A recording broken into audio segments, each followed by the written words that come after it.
This lesson deals with supplemental problem 4.1. You can find this problem in the course ebook in the Chapter 4 Supplemental Problems on page 1. Can you find the phasor representation of the following time functions? 10 times the cosine of 5t plus 18, minus 8 times the cosine of 5t, 18 times the sine of 5t, and minus 2 times the sine of 5t minus 10. Our phasor representations are cosine functions, so we're going to need to convert these sines to cosines.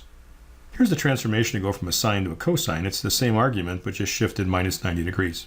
Just think of a cosine function at t equals 0 with a 0 phase shift.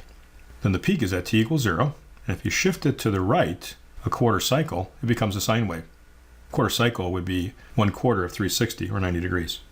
Let's take our first term now and take the phasor transform of it. I'll use a script p to indicate that.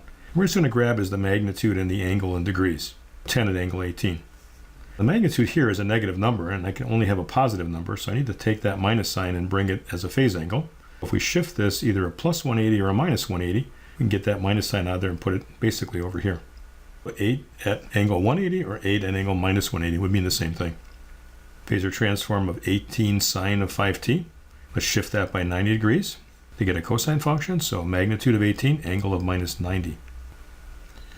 Our last one is minus 2 times the sine of 5t minus 10. Let's convert the sine to a cosine. We're going to phase shift that by minus 90 degrees.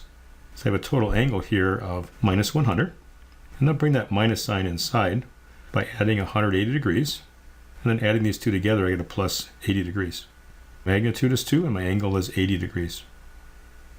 And these are some phasor transform of time domain sinusoids.